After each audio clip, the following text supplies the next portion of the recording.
Bismillahirrahmanirrahim. Assalamualaikum warahmatullahi wabarakatuh. Selamat siang anak-anakku semua. Bagaimana kabarnya hari ini? Semoga yang di asrama maupun di pondok kalian semua sehat selalu. Tetap jaga kesehatan dimanapun kalian berada ya. Walaupun SKI ada di jam mata pelajaran terakhir, semoga kalian semua tetap semangat dalam mengikuti dan menyimak penjelasan materi yang disampaikan oleh Ibu hari ini. Nah, setelah kemarin kita membahas mengenai sejarah berdirinya dinasti Abbasiyah, hari ini Ibu akan menjelaskan mengenai khalifah-khalifah besar di dinasti Abbasiyah. Masih inget nggak kemarin 3 khalifah besarnya siapa aja? Ayo, ada siapa aja? Mari kita kupas pada hari ini. Di sini ada khalifah terkenal yang pernah memerintah di masa dinasti Abbasiyah. Khalifah tiga ini itu khalifah yang paling terkenal, khalifah yang besar, yang dapat memajukan pemerintahan di dinasti Abbasiyah. Yang pertama ada Khalifah Abu Ja'far Al-Mansur. Yang kedua siapa anak-anak? Ya, Harun Ar-Rasyid. Kemudian yang ketiga Khalifah Al-Ma'mun. Siapa aja sih mereka bertiga ini siapa sih? Nah, kita akan bahas di slide selanjutnya mengenai biografi juga hal-hal penting yang beliau bertiga lakukan selama memerintah di dinasti Abbasiyah ini. Yang kemarin bertanya-tanya mengenai siapa sih Khalifah Abu Ja'far Al-Mansur itu siapa? Nah, ini selintas mengenai biografi beliau. Beliau ini merupakan putra dari Muhammad bin Ali bin Abdullah ibnu Abbas Abdul Muthalib. Nah, beliau ini dilahirkan di Hamimah pada tahun 101 Hijriyah. Setelah Abu Abbas As-Saffah meninggal, beliau dilantik menjadi khalifah pada usia 36 tahun.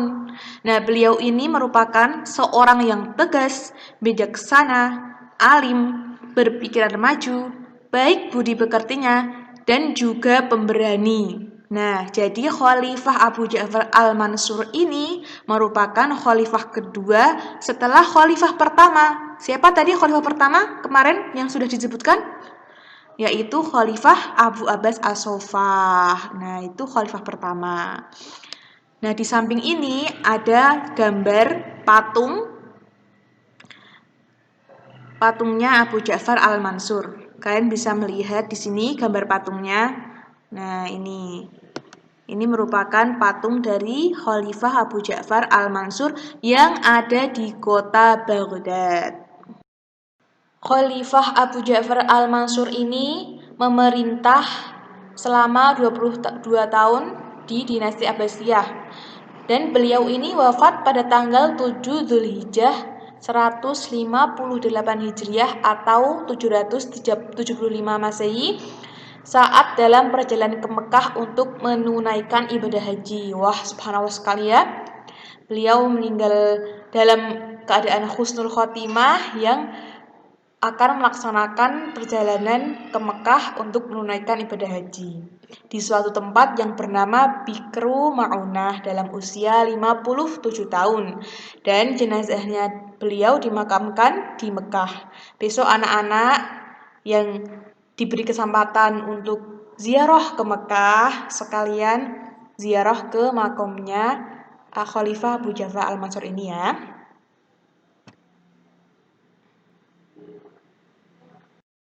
Selanjutnya kita akan membahas mengenai beberapa kebijakan yang dilakukan oleh Khalifah Al-Mansur ini. Nah, anak-anak jangan bingung ya dengan Khalifah Al-Mansur ini. Khalifah Al-Mansur ini merupakan panggilan dari Khalifah Abu Ja'far Al-Mansur, diambil dari nama belakangnya. Apa aja sih kebijakannya itu? Nah, ini nomor 1.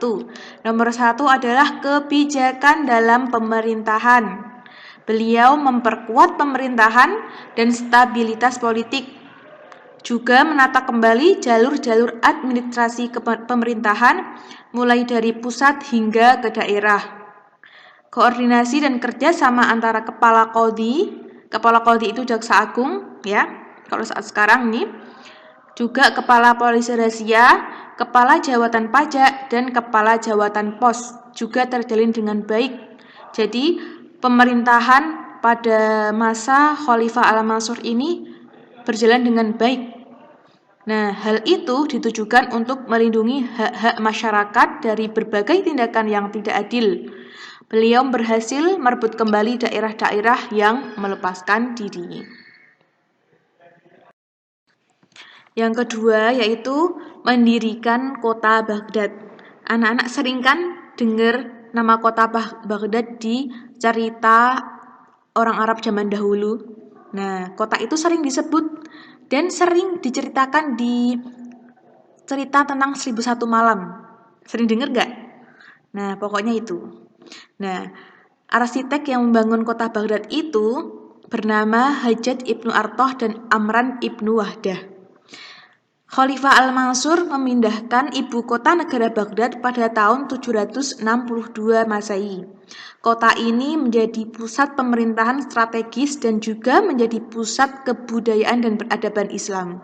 Memang dulu ketika Khalifah pertama Abu Abbas As-Sofah itu pusat pemerintahannya berada di kota Anbar, sebuah kota kuno Persia di sebelah timur Sungai Eufrat. Nah, namun setelah khalifahnya diganti oleh Abu Ja'far Al-Mansur, pusat pemerintahannya dipindah ke Baghdad ini.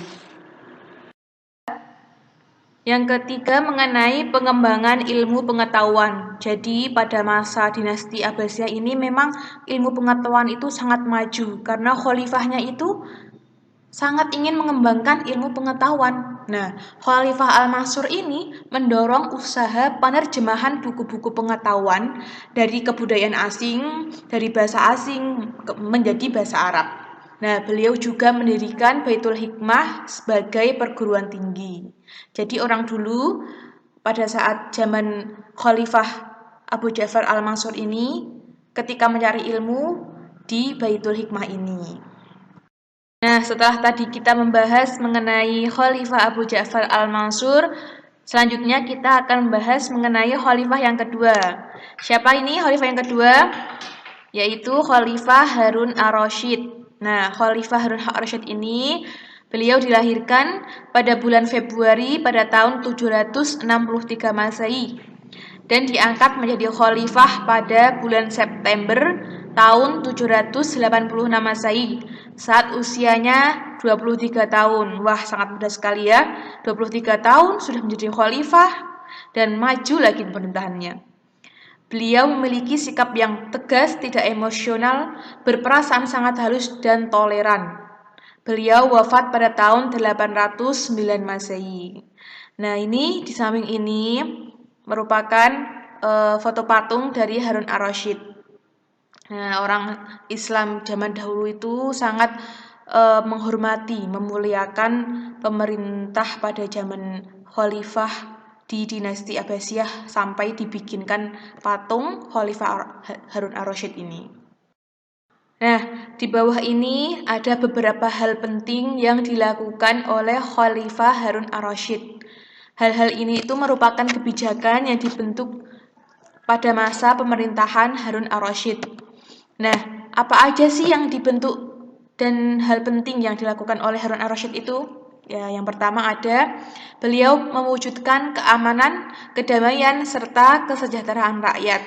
Jadi pada waktu pemerintahan beliau itu keamanannya terjaga, rakyatnya damai, juga sejahtera. Walaupun usia beliau dalam memerintah masih muda, tapi beliau mampu mewujudkan hal-hal yang ada di sini. Kemudian selanjutnya beliau menghiasi kota Baghdad dengan berbagai bangunan megah. Nah, di masa beliau ini ada seorang yang cerdik, pandai, yang sering memberikan nasihat kebaikan kepada beliau, Khalifah Harun Ar-Rasyid. Siapa yang tahu? Yaitu Abu Nawas. Anak-anak tahu semua kan Abu Nawas? Nah, beliau itu memberikan nasihat-nasihat kebaikan. Nah, disertai dengan gayanya yang lucu. Kemarin sudah Bu Vina kasih tahu kan, Abu Nawas itu yang pernah melantunkan syair Ilahi Lastulil. Nah, itu Ilahi Lastulil Firdausi Ahla itu merupakan syair Abu Nawas. Kemudian beliau juga membangun sarana pendidikan, kesehatan, dan juga perdagangan. Yang terakhir, beliau lebih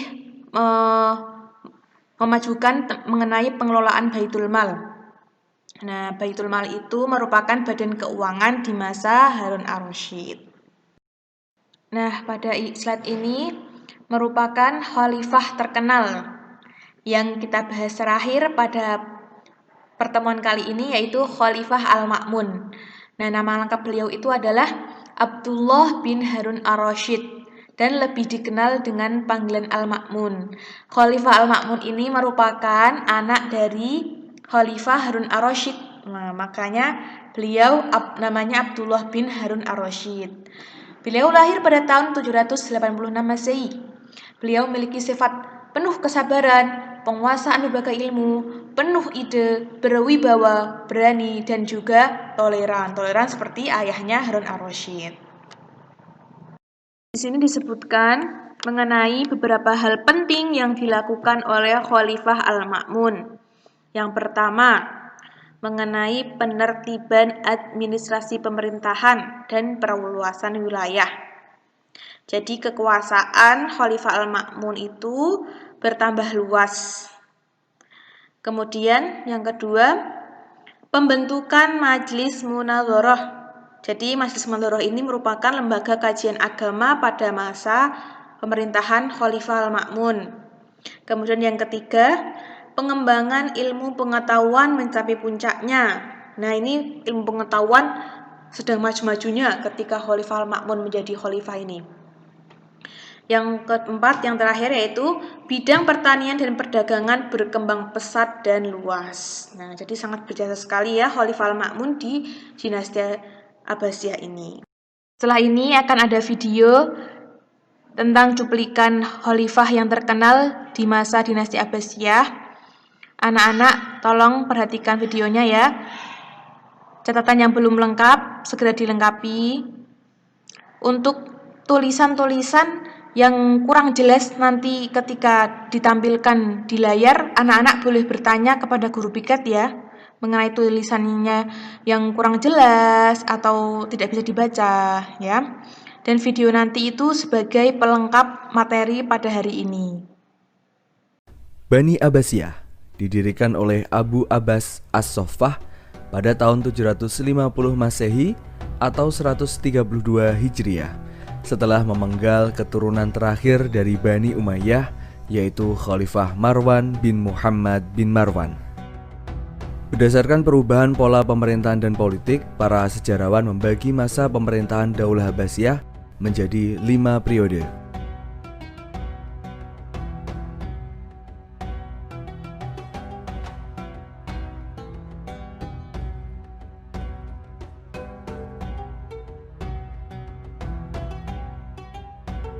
Dan berikut adalah khalifah-khalifah yang memimpin Bani Abbasiyah di setiap periode.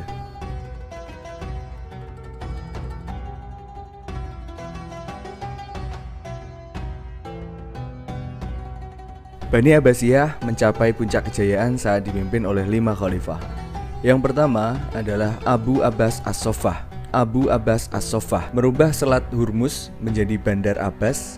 Dan Bandar Abbas merupakan kota yang terletak di sebelah selatan Iran yang kini penduduknya berjumlah 352.000 jiwa dan merupakan pelabuhan paling sibuk hingga hari ini. Yang kedua, Abu Ja'far Al-Mansur. Dirinya memiliki pemikiran bahwa innama anni sultanallah fil ard, yang berarti bahwa sesungguhnya saya adalah kekuasaan Tuhan di buminya. Sehingga dirinya bebas membuat seperti apa wilayah kekuasaannya. Abu Ja'far Al-Mansur menggeser pusat pemerintahan dari Damaskus, Suriah ke Baghdad, Irak. dan membangun istana dengan nama Madinatus Salam. Al-Mansur memilih lokasi di tepi barat Sungai Tigris, tidak jauh dari Kanal Barat, saringan saluran air yang menghubungkan Tigris ke Sungai Yufrat, sungai sepanjang 2.870 km yang memanjang dari Anatolia Turki ke Teluk Persia, melewati 3 negara yaitu Turki, Suriah, dan Irak. Karena kanal itu cukup dalam untuk mengakomodasi lalu lintas komersial, Al-Mansur meramalkan bahwa ibu kota barunya akan diposisikan dengan sempurna untuk mengeksploitasi Tigris dan Eufrat. Pembangunan dimulai pada 30 bulan Juli 762 Masehi dan selesai 4 tahun kemudian pada 766 Masehi. Khalifah yang ketiga yaitu Harun ar-Rasyid. Di era Harun ar-Rasyid, Bani Abbasiyah mencapai puncak kejayaannya. Karyanya yang paling dikenang adalah mendirikan Baitul Hikmah yang berfungsi sebagai perguruan tinggi, tempat penelitian, lembaga penterjemah, dan perpustakaan yang memiliki 10.000 koleksi. Di masa ini juga dikenal dengan kisah 1001 Malam dan kisah Abu Nawas, serta menunjuk Abu Yusuf menulis kitab Al-Kharaj, yaitu kitab yang membahas mekanisme pajak tanah dengan sistem seadil-adilnya. Yang keempat adalah Khalifah Al-Ma'mun. Pada masa Al-Ma'mun banyak bermunculan ilmuwan terkenal untuk saling berbagi informasi, pandangan, dan budaya di Baitul Hikmah. Dengan latar belakang Persia maupun Kristen yang ikut ambil bagian pada penelitian dan pendidikan di lembaga ini. Selain menerjemahkan buku-buku asing ke dalam bahasa Arab, para ilmuwan juga banyak membuat kontribusi asli yang besar di berbagai bidang meliputi matematika, astronomi, kedokteran, kimia, zoologi, geografi, dan kartografi. Berikut beberapa ulama yang terkenal pada masa itu. Khalifah yang kelima yaitu Al-Mu'tasim.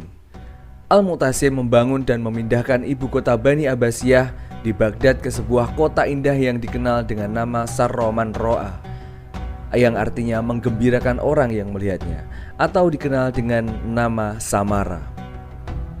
Alasan dipindahkannya ibu kota adalah keberadaan pasukan militer Turki dalam jumlah yang sangat besar. Kota Samara berada 125 km utara Baghdad. Di kota ini mereka mendirikan kota besar yang membentang 50 km di sepanjang Sungai Tigris dan meliputi daerah seluas 150 km persegi. Di kota baru ini terdapat sejumlah istana megah, jalan raya, barak besar, taman rindang, juga masjid raya. Nah, masjid ini adalah Masjid Agung Samarra yang kala itu merupakan masjid terbesar di dunia. Masjid yang terkenal dengan menara berbentuk spiral ini seperti kue tar yang dibangun pada 848 sampai 852 oleh putra Al-Mu'tasim yaitu Al-Mutawakkil. Menara melingkar ini menjulang tinggi 55 meter di atas permukaan tanah dan terdapat sebuah tangga spiral memutar berlawanan arah jarum jam di sekeliling bagian luar menara sampai ke pavilion di puncak. Bentuk menara yang sangat unik ini tampaknya terilhami dari zigurat menara kuil kuno Mesopotamia. Kejayaan Bani Abbasiyah yang memiliki wilayah terbentang dari Transosania sampai sepanjang Afrika Utara tidak terlepas dari berbagai macam upaya khalifah untuk menguatkan negaranya. Yang pertama dalam bidang pertanian, yang kedua dalam bidang perkebunan, yang ketiga pertambangan, yang keempat industri gelas kaca dan tekstil,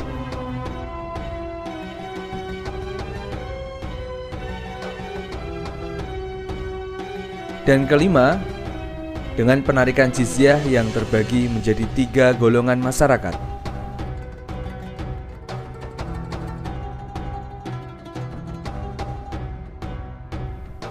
Dari sisi moneter, penggunaan dinar meniru orang-orang Bizantium dan dirham meniru orang-orang Sasania.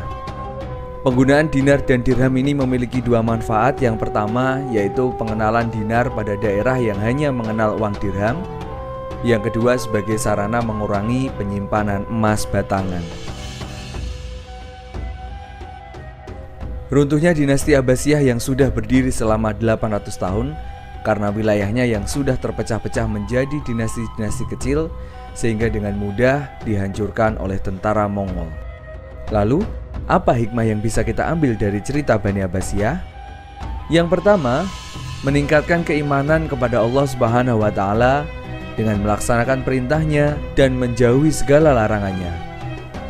Yang kedua, menumbuhkan semangat menuntut ilmu, baik ilmu agama maupun ilmu dunia, seperti yang telah dicontohkan oleh para cendekiawan Islam dalam mengembangkan nilai-nilai kebudayaan yang sesuai dengan ajaran Islam.